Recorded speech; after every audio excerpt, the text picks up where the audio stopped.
Assalamualaikum warahmatullahi wabarakatuh. Kembali lagi bersama saya Rama di channel Rama 1406. Pada kesempatan kali ini kita akan membahas sebuah cerita yang berjudulkan Malapetaka Pendakian Gunung Ciremai. Tapi sebelum masuk ke dalam ceritanya, ada baiknya kalian like, komen, dan subscribe terlebih dahulu channel ini agar lebih maju. Kalau sudah, mari kita masuk ke dalam ceritanya. Gunung Ciremai yang terletak di antara dua kabupaten, yakni Kabupaten Kuningan dan Majalengka, menyimpan beragam kisah mistis yang bisa membuat bulu kuduk kita merinding.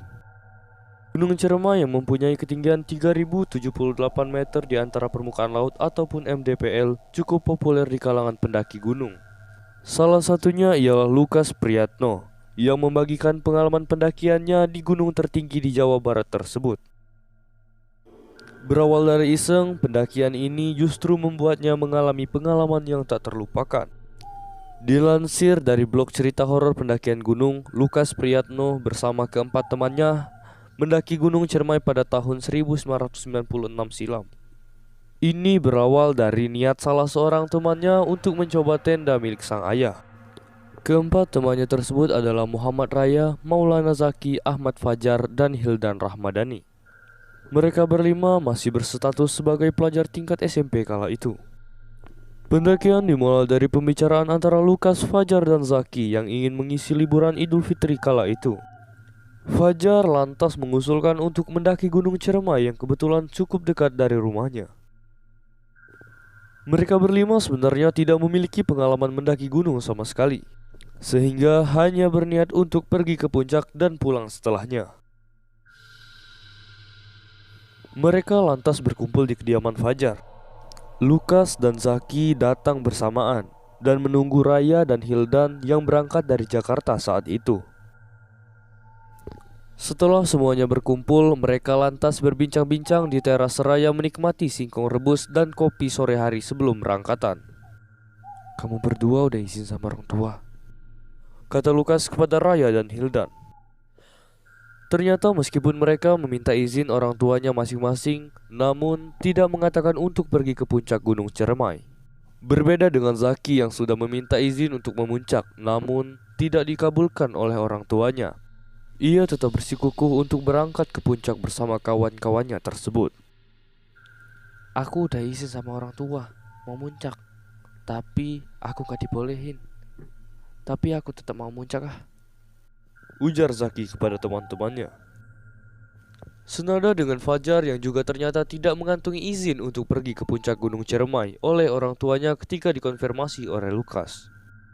Lukas juga mengaku tidak meminta izin sama sekali karena hanya berencana untuk naik gunung saja dan jaraknya cukup dekat dari rumah.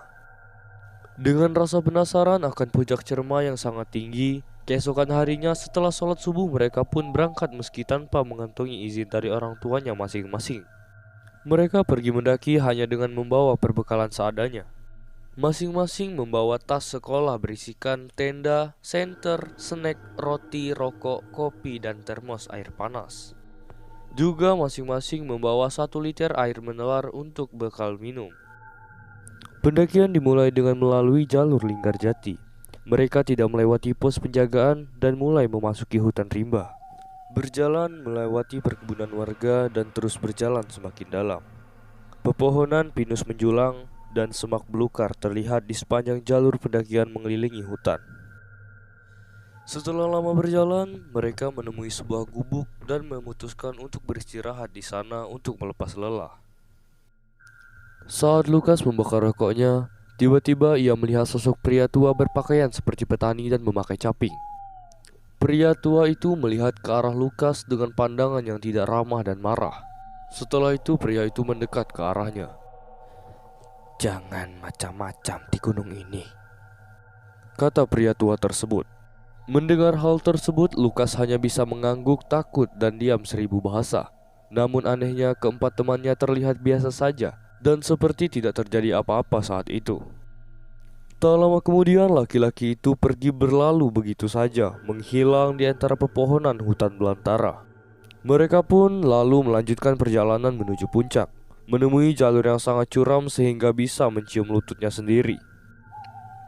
Dengan bebatuan dan kontur tanah yang sangat licin, membuat mereka bergerak dengan sangat lambat. berpegangan pada akar-akar pepohonan untuk membantu menaiki jalur yang curam tersebut.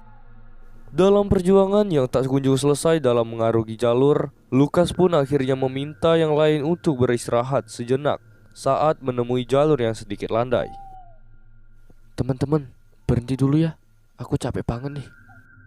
Ujar Lukas kepada teman-teman yang lainnya. Ia berkata pada Fajar bahwa perjalanannya terasa lambat sekali. Namun Fajar mematahkan dengan perkataan bahwa puncak Ciremai sudah cukup dekat dari tempat mereka beristirahat. Perjalanan dilanjutkan, hari semakin gelap dan hutan semakin rapat. Kabut turun menyelimuti seisi hutan. Saat kabut semakin pekat dan membuat jarak pandang mereka hanya sebatas 5 meter saja, Lukas merasa ada sesuatu di balik pohon besar yang berdiri tak jauh dari mereka. Lalu tiba-tiba muncul sosok dari balik kabut berjalan ke arah mereka. Ternyata sosok tersebut adalah pria tua yang ditemui sebelumnya. Dengan pandangan yang semakin marah dari sebelumnya, lelaki tua itu berkata hal yang sama kepada Lukas. Jangan macam-macam di gunung ini. Ujarnya dengan nada marah dalam bahasa Sunda. Iya pak, maafkan saya, kata Lukas sambil menundukkan wajahnya. Kemudian pria tua itu menjauh dan kembali menghilang ditelan kabut yang pekat. Lukas yang saat itu masih dalam keadaan kaget merasa bingung kenapa pria tersebut hanya marah kepadanya saja. Fajar dan lainnya merasa heran karena menurutnya pria tersebut sangat baik dan ramah terhadap mereka dan meminta mereka untuk berhati-hati. Tak lama setelah mereka melanjutkan perjalanan, mereka akhirnya mencapai puncak Ciremai. Matahari sudah nyaris tenggelam dan mereka lantas mendirikan tenda dengan jarak sekitar 5 meter dari bibir kawah Ciremai. Setelah selesai dan langit mulai gelap, Lukas memutuskan untuk merebahkan badannya, melepas lelah setelah perjalanan seharian. Lalu tiba-tiba Raya meminta untuk menemani buang air kecil. Karena merasa lelah, Lukas menolak dan akhirnya Raya ditemani oleh Hildan yang kebetulan merasakan hal yang sama. Setelah 2 jam lamanya Raya dan Hildan izin untuk buang air kecil, kini mereka tidak kunjung kembali ke tenda. Suasana yang gelap serta angin yang kencang membuatnya ketakutan dan khawatir atas keberadaan kedua sahabatnya tersebut. Disinilah pun puncak permasalahan akhirnya terjadi. Setelah berusaha memanggil mereka berdua, ia menghampiri tenda Fajar dan Zaki dengan harapan Hildan dan Raya bersama dengan mereka. Namun ia tidak menemukan keberadaan mereka berdua dan segera membangunkan Fajar dan Zaki yang sedang tertidur pulas. Fajar, Zaki, ayo bangun sebentar, ujar Lukas membangunkan dua temannya tersebut. Setelah beberapa kali memanggil, akhirnya mereka berdua pun bangun. Iya Kas, kenapa? Orang lagi enak-enak tidur kok dibangunin. Kalian tadi lihat Maulana sama Raya enggak? Enggak, emangnya mereka kemana? Tadi mereka berdua izin sama saya mau kencing, tapi kok udah 2 jam gak balik-balik ya? Yaudah, ayo kita cari. Akhirnya mereka semua keluar dari tenda dan berusaha mencari keberadaan Hildan dan Raya. Namun nihil, tidak ada tanda-tanda keberadaan mereka berdua. Karena sudah semakin larut dan gelap, mereka memutuskan untuk mencari saat matahari sudah mulai timbul. Mereka kembali ke dalam tenda. Zaki dan Fajar pun langsung tidur kembali. Namun tak lama kemudian, di saat Lukas masih terjaga, sayup-sayup terdengar suara azan. Dalam ketinggian tersebut, sangat mustahil ada suara azan dari masjid dapat terdengar. Dengan rasa khawatir dan sesal, Lukas tidak sanggup membendung air matanya. Ia pun berinisiatif untuk mencoba mencari sekali lagi di sekitar tenda. Setelah beberapa lama mencari, hasilnya pun tetap nihil. Ia pun akhirnya kembali lagi ke dalam tenda dan berusaha untuk tidur. Saat matahari mulai terbit, mereka bertiga bangun dan memeriksa tenda lainnya, berharap Raya dan Hildan sudah kembali, tetapi tetap saja nihil. Mereka lalu mencari keberadaan Hildan dan Raya di sekitar puncak dan juga bibir kawah Ciremai. Namun tetap saja tidak ditemukan apapun, bahkan jejak hewan pun tidak ada. Setelah berdebatan dan pencarian, mereka akhirnya memutuskan untuk turun gunung saat itu juga dan melaporkan ke pos jaga mengenai peristiwa tersebut. Pada sore hari dalam perjalanan turun, mereka berpapasan dengan warga dan segera menceritakan kejadian yang mereka alami. Mereka lantas dibawa ke pos jaga dan diinterogasi. Dan setelahnya dilakukan pencarian pada sore itu juga. Tim SAR dibantu warga berkumpul dan membentuk 2 tim pencarian. Sedangkan mereka menunggu di pos jaga karena sudah sangat kelelahan. Singkat cerita, setelah proses pencarian yang cukup rumit, di hari ke-7, tim SAR dan dibantu oleh warga dan juga relawan akhirnya menemukan 2 orang pendaki yang tersangkut di bebatuan di bibir kawah Ciremai. Dengan menggunakan helikopter, jasad yang diketahui merupakan Hildan dan Raya akhirnya diangkat dan dimasukkan ke dalam kantung jenazah. Mereka dibawa ke base camp Linggarjati untuk nantinya dilakukan autopsi guna menyelidik lebih lanjut.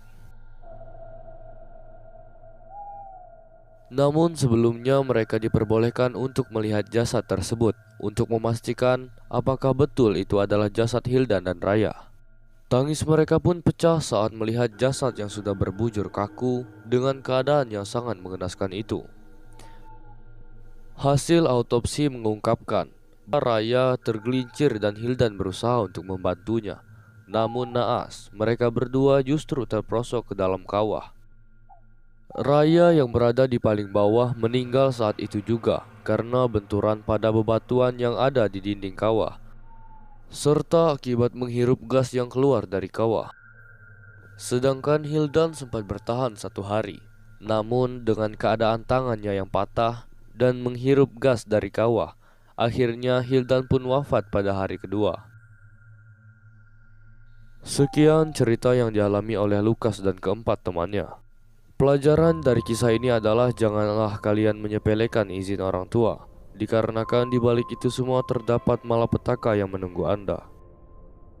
Terima kasih telah menonton dan minta maaf apabila ada kata yang tidak menyenangkan. Apabila kalian terhibur dengan cerita-cerita yang saya bawakan, silakan like, komen, dan subscribe channel ini supaya lebih maju dan berkembang. Sekian dari saya, sampai jumpa di video selanjutnya. Saya Rama undur diri. Wassalamualaikum warahmatullahi wabarakatuh.